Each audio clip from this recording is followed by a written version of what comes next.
Jadi ini kenapa nih Ji? Kayaknya kalau ngomongin kehidupan di pasar modal nih kayak kita ngomongin Wall Street nih ya Ji ya.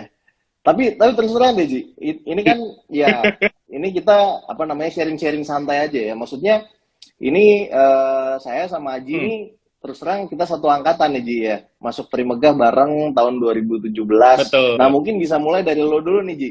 Pertama kali lo masuk pasar modal tuh apa inspirasinya nih Ji? Oke, kalau misalkan dari gua sendiri sih memang bisa dikatakan kecemplung ya, karena kan gua dulu lulus Cemplung. Iya, iya. 2016, 2016 gua lulus kuliah, habis itu gua cari-cari kerjaan dan waktu itu kan memang zamannya kalau bisa kalau kita cari kerja yang development program, yang manajemen trainee dan salah satunya kebetulan Trimegah Sekuritas waktu itu Yes, buka nih lowongan untuk menjadi betul. development program. Nah, di situ gue akhirnya ya udah daftar. Padahal kalau misalkan ditanya backgroundnya tahu nggak tentang investasi, tahu nggak pasar modal, gue cuma tahu dikit banget bener. Bahkan uh, cuma tahu apa itu saham, reksadana aja waktu itu ketika gue awal masuk gue masih masih sangat-sangat awam gitu loh. Jadi ya memang gue masuk ke dunia sekuritas ini, dunia pasar modal karena memang ya bener kata gue tadi kecemplung tadi karena ya memang yang penting gue pengen ngelihat kalau misalnya gue masuk ke development program, gue ekspektasinya bakal bisa memiliki karir yang jauh lebih cemerlang gitu. Itu ekspektasi gue di awal. Kalau lo sendiri gimana, Beb? Karena kan kalau gue tahu, lo tuh kan sebelumnya udah Iya, benar. kerja duluan ya. Yang membuat lo tiba-tiba mau masuk ke perusahaan sekuritas atau ke dunia Jadi pasar kalau gue modal ini pertama apa nih? itu emang mulainya adalah gue kerja dulu di media ekonomi dan investasi ya, di Kontan. Kalau apa namanya, lo tahu tuh Kontan. Mm-mm. Jadi awalnya gue jadi reporter kan di situ. Gue jadi reporter, terus habis itu ya awalnya job desk gue bukan di ini ya, bukan di market dulu ya. Job desknya gue dikasih industri kecil dan menengah. Sama waktu itu dulu tahun 2015-an lah. Itu startup masih belum hype. Nah itu gue disuruh ngeliput apa namanya isu-isu bisnis di dalamnya. Terus habis itu mulai kesini, gue mulai belajar market dan kebetulan itu nggak lama tahun 2017 ya Ji ya, itu Trimegah buka Officer Development Program kan. Nah itu gue terus terang Mm-mm. ngelamarnya nggak cuma di Trimegah nih, ada satu sekuritas lain juga nih yang gue lamar nih. Tapi kebetulan berhubung lulusan gue adalah Oke. bukan lulusan ekonomi ya, jadinya gue nggak diterima di house yang satunya lagi gitu. Jadi gue diterimanya di Trimegah.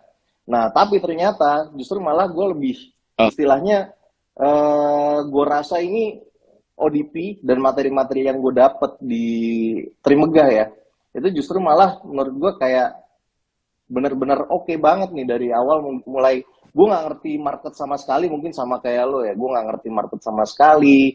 Terus apa namanya ya, mungkin ngerti tapi cuman kayak mungkin kayaknya cuman sebatas baca bid over sama info-info simpang siur aja ya Ji. Ya mungkin mungkin di situ kayaknya cuman bisa baca bid over, cuman bisa dengerin info yang simpang siur. Dan apa namanya ya, di Trimegah ini benar-benar di train ya dari awal. Apa namanya, dari kita nggak ngerti apa-apa. Dan bahkan kalau lo ingat ya Ji ya, kita dulu itu disuruh jualan saham ke analis ya nggak sih. Itu kan tahu Betul, banget iya, ya, kayak betul. dia analis di sektor misalnya Iya. sektor telco gitu ya, terus kita disuruh jualan saham ke analis sektor telco. Wah itu kan dibantai habis-habisan nah. Yang udah mentok gitu taunya kan. Sedangkan kita di harus bisa persuade seorang analis tadi untuk diyakinkan bahwa ini saham bagus beneran bagus. Padahal dia udah tahu nih sahamnya kondisinya seperti apa. Jadi dia lebih lebih fasih gitu dibandingkan kita. Mungkin di situ Benar, tantangan benar. utamanya ya Dan Bim apa ya. namanya, dengan training yang diberikan, terus habis itu bekal yang cukup, kita udah sempat di rolling di luar kota juga ya Ji ya. Itu kan istilahnya apa ya? Ya menurut gue ini salah satu apa namanya perusahaan yang emang serius buat ngembangin people-nya sih. Nah tapi terlepas dari itu semua, setelah kita lulus Oke. ya, ini kan hype-hype-nya kita istilahnya tuh kayak, oh kita udah yang paling ngerti saham lah. Padahal padahal setelah lulus itu apa namanya ya, ilmunya masih di situ-situ aja. Akhirnya yang gue alamin adalah Hmm. gue sempat overtrade di akun gue dan akhirnya banyak loss di awal-awal ya kan, karena apa namanya info yang gue serap pun juga pada saat itu nggak terlalu banyak, tapi udah langsung execute ini itu ya kan. Nah, seiring berjalannya waktu sih ya menurut gue ini pasar modal tuh dunia yang sangat-sangat dinamis, dunia yang sangat-sangat apa ya istilahnya, ya kayak saham kali ya, volatile ya. Tapi apa namanya Iya. kalau dihitung risk and rewardnya menarik juga kok Ji sebenarnya Ji. Gitu. Oke. Tapi pembahasan lu yang barusan bilang bahwa ketika lu awal-awal masuk ke dunia investasi menjadi seorang Hmm. account officer, itu tadi lu sempat itu mungkin sama halnya yang juga dilakukan juga bahkan sama teman-teman kita yang sekarang lagi nonton, Betul. para investor yang masih baru awam-awam, kan dia bisa dikatakan kan belajarnya mungkin sudah, tapi dia belum Yes. ada pengalamannya. Nah, yang akhirnya lu sadar untuk gua nggak bisa nih kayak gini terus, itu apa, Brin? Dan apa yang membuat tuh akhirnya bisa menjadi dalam tanda kutip jauh lebih baik lah ya ibaratnya untuk Jadi intinya berinvestasinya sih gitu. yang pasti ya pertama ya, gue menghargai proses apapun itu, sekecil apapun itulah, tuh gue hargain prosesnya. Di awal terus terang apa namanya metode ABC itu kayak istilahnya gue masukin semua, gue belum pelajarin dengan dalam, tapi gue tiba-tiba udah langsung nyemplung aja gitu. Jadi gue belum pelajarin banget. Jadi istilahnya kalau belajar di pasar modal ini memang nggak bisa setengah-setengah sih, Ji. Jadi istilahnya mendingan kita hargain proses-proses kecil itu sampai nanti kita bisa dapat rewardnya. Tapi kalau misalnya ya kuncinya Oke. sabar lah, kuncinya sabar lah di dunia ini. Karena apa namanya kalau kita sabar ya rewardnya juga oke kok nanti di baik di portofolio maupun karir lu Oke. sekarang kan gitu loh. Dan ini kalau misalkan teman-teman belum pada tahu ya, kita itu kan dulu waktu pertama kali masuk development program itu kan totalnya ada Tadinya 10 atau 12 cuman 11 kan orang, sekarang Brim ya. bisa 11. Oh Ya. ya, ada 11 orang di mana yang jadi branch manager atau kepala cabang itu cuma lu doang nih. Gue pengen tahu nih, lu dari menjadi seorang account officer yang apa namanya ya masih masih awam, bahkan kan juga waktu itu banyak senior senior kita nih, kenapa kok tiba-tiba di antara para banyaknya senior ini yang tiba-tiba bisa naik menjadi kepala cabang, dipercayakan untuk memegang cabang kota Semarang tuh elu. Nah, gue pengen tahu nih apa yang membuat, kira-kira apa sih yang bikin manajemen itu Jadi percaya sama pertama lu gitu. udah pasti manajemen tuh percaya ya sama yang namanya proses gitu. Mungkin kalau kita cek secara value dan lain-lain itu mungkin masih banyak yang lebih besar daripada value gue gitu. Tapi apa namanya yang dilihat manajemen pada saat itu adalah gimana caranya gue berproses. Lu mesti ingat juga ya, gue dulu itu Oke. bukan lulusan ekonomi, gue itu lulusan komunikasi ya, mungkin gue ngerti market pas waktu gue lagi di kontan gitu ya. Nah cuman apa namanya ya kebetulan pada saat itu manajemen memang suka sama cara gue kerja, suka prosesnya. Jadi apa namanya ya kalau kita mau buka-bukaan nih, secara nasional memang gue belum pernah istilahnya jadi nomor satu top account officer nih. Tapi gue masuk di jajaran top 3-nya. Oke. Nah, tapi kenapa gue yang dipilih? Ya karena manajemen memang suka apa namanya sama cara kerja, cara berproses, dan gimana caranya gue solve setiap problem yang ada gitu loh. Jadi Oh, sebenarnya bukan bukan berarti jadi kalau value yang besar itu akan selalu dilirik, ya mungkin dilirik ya, cuman menurut gue kayaknya proses itu bisa lebih penting ya, karena yang kalau gue lihat di film Wolf of Wall Street nih Ji ya, katanya kan hard work beats talent katanya gitu Ji. iya.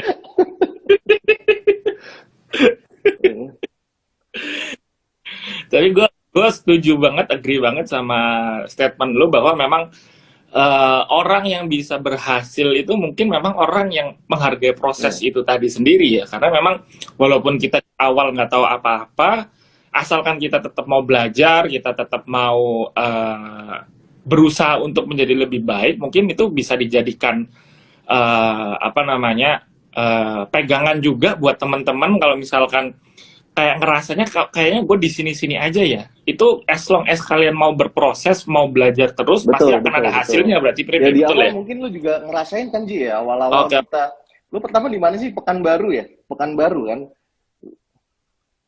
Gue Oh iya pertama di oh iya Bandung iya iya, dulu, kan Bandung. gue Solo. Iya ya, lu ngerasain kan?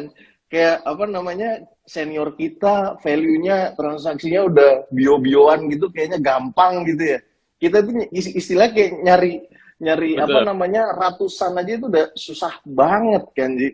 Tapi sementara kalau kita lihat senior yang udah Mm-mm. transaksinya udah miliaran gitu, kayak wah kok gampang banget ya. Kok sekali input langsung segini ya. Nih kok kita kok susah banget nih gitu kan. Ya tapi memang harus sabar sih ya. Mungkin itu juga lu alamin aja ya. Kalau lu gimana nih prosesnya Ji selama ini? Ya, mungkin kurang lebih sama kayak lu ya. Kalau gue mungkin yang membuat akhirnya gue bisa menjadi seorang dalam tanda kutip broker yang sukses itu gak cuman mentingin angka doang, gak mentingin value-nya doang. Karena memang kalau kita sebagai broker, sebagai perantara sekuritas itu kan kita harus Ah, menjalin, setuju. menjalin Betul. relasi ya. Jadi kita menjadi apa namanya muka dari perusahaan kita, tapi kita juga harus mengerti kondisi klien kita. Dan menariknya kan account officer retail itu kan yang seperti kita ini itu kan memang harus jauh lebih klop nih dengan klien-klien kita karena ya kebutuhan tiap Iya. klien-klien itu kan berbeda. Jadi memang kalau misalkan ditanya waktu itu gue pernah tanya nih ke senior gimana kok bisa dapat transaksi besar walaupun memang kadang-kadang itu yang diperlukan sama klien itu dalam tanda kutip lebih ke arah trust nih, Hmm. kepercayaan yang bisa dibangun itu wujudnya dalam seperti apa karena kan memang kalau misalnya kita ngomongin market, kita ngomongin pasar modal itu kan pasti ada yang namanya Ya. naik dan turun. Kayak misalkan tahun 2018-19 marketnya bagus, 2020 marketnya anjlok. Itu yang dalam tanda kutip kita bisa memupuk trust kita, kepercayaan kita kepada klien, harus kita ngomong sejujur-jujurnya. Kalau memang ternyata, Pak, misalkan kondisi sahamnya memang lagi terpuruk nih, memang sahamnya lagi jelek, ya mau nggak mau kita harus kasih input itu. Jangan dipaksakan, misalkan, Pak, kita kemarin trading, misalkan lo, contohnya 2018 yang lagi rame-rame itu saham bumi. Orang-orang pada trading bumi, kita kasih rekomendasi masuk ke saham bumi, tapi pada kenyataannya kita tahu nih bumi itu secara misalkan secara laporan keuangannya nggak begitu bagus, ada kemungkinan prospek ke depannya itu nggak oke. Kalau misalkan kita mentingin diri kita sendiri, kita bisa paksain orang untuk klien kita yaudah trading di bumi aja sebanyak-banyaknya yang akhirnya membuat value kita tuh naik. Tapi pada kenyataannya klien kita itu duitnya atau dana Ya. investasinya itu cuma jalan di tempat, jadi cuma tektok nggak kemana-mana gitu. Nah, yang mungkin yang bisa gue pelajarin dari menjadi seorang account officer itu lebih ke relasinya ya, karena memang kita sangat membutuhkan kepercayaan daripada klien-klien kita, teman-teman kita gitu kan. Nah, gue mau tanya ke lu nih, Brim, lu sekarang sudah menjadi seorang branch manager di kota Semarang yang which is itu kan juga bukan kota lu karena lu kan aslinya Iya Jakarta iya kan iya Brim ya. iya. Heeh. Nah, itu buat lu bisa bertahan. Ini kan tadi ngomongin supaya orang itu atau klien atau bahkan calon klien yang sekarang lagi nonton bisa trust sama lu, bisa percaya sama lu sebagai seorang branch manager apa yang lu tawarkan kepada calon-calon klien lu Oke itu gini. tadi. Jadi Gimana? sebenarnya kalau gue cek ya di Semarang ini itu interaksi sama kliennya itu justru malah nggak begitu oke daripada tahun-tahun sebelumnya gitu loh.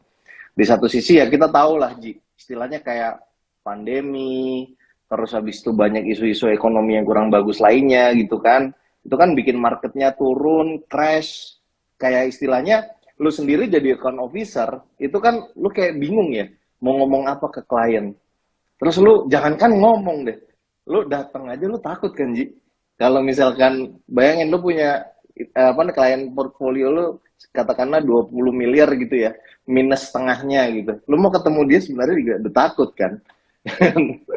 Ya kan? Nah, Iya. Ya proses-proses itulah Betul, yang betul. selama ini selama gue jadi account officer tuh gue selalu istilahnya kayak mapping klien itu selalu jadi prioritas lah buat gue. Jadi gue akan ngeliat nih karakteristik dari setiap klien tuh seperti apa. Udah pasti gue mappingin dulu. Dan benar yang lu bilang tadi ya, trust itu kan yang apa namanya, ya jadi aset utamanya account officer lah. Kalau menurut gue, trust itu. Nah, gimana caranya bikin trust? Sebenarnya kan bukan perkara kayak sebulan 2 bulan ya lu bikin trust ke klien ya, tapi mungkin bisa jadi setelah 1 tahun baru percaya atau 6 bulan baru percaya gitu kan ya. Nah cuman sebenarnya kalau dengan kita mappingin klien itu dan kita tahu karakteristiknya kayak gimana, itu menurut gua trust itu bisa dibangun lah. Trust itu bisa dibangun sesuai dengan needs-nya nasabah gitu. Karena kalau lu punya produk Betul A sih. kan lu nggak bisa paksain semua nasabah makan produk A itu kan. Selalu ada apa namanya needs yang mereka Betul. punya dan kita harus fulfill itu. Nggak bisa istilahnya mereka nggak butuh kita tawarin kan nggak bisa kan sebenarnya Ji. Makanya mapping itu bisa jadi senjata sih. Either lo ditempatin dimanapun ya itu pasti akan jadi senjata utama. Terus kedua udah pasti knowledge di market ya.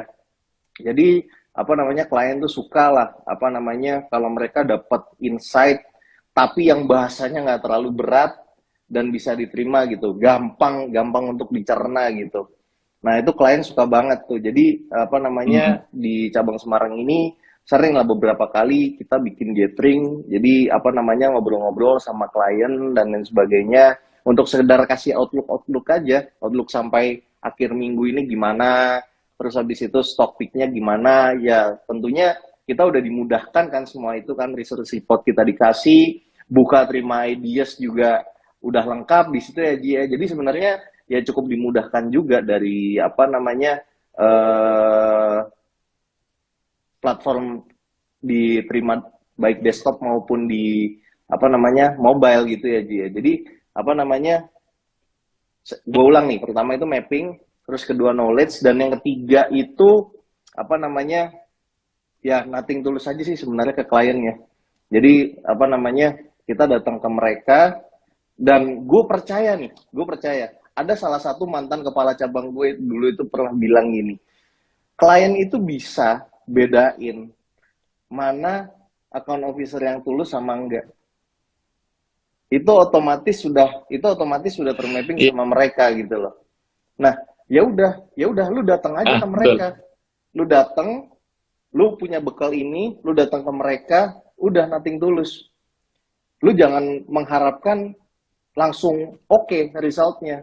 Ini berproses. Nah, berproses itu mulainya dari langkah kecil. Nah, gimana nguatin mental lu? Nguatin mental lu ya lu harus punya mindset nothing tulus. Datang ke mereka bawa ini, ya udah. Ya apa sih paling kalau misalkan kita punya dosa-dosa lama ya katakanlah portofolio yang udah lama gitu ya misalnya ya. Nah, aku di saham-saham Bakri, resiko terbesar seorang sales kan cuman dimarahin, ditolak, terus habis itu udah kan itu Iya. doang kan selama dalam arti selama ini nggak fraud ya.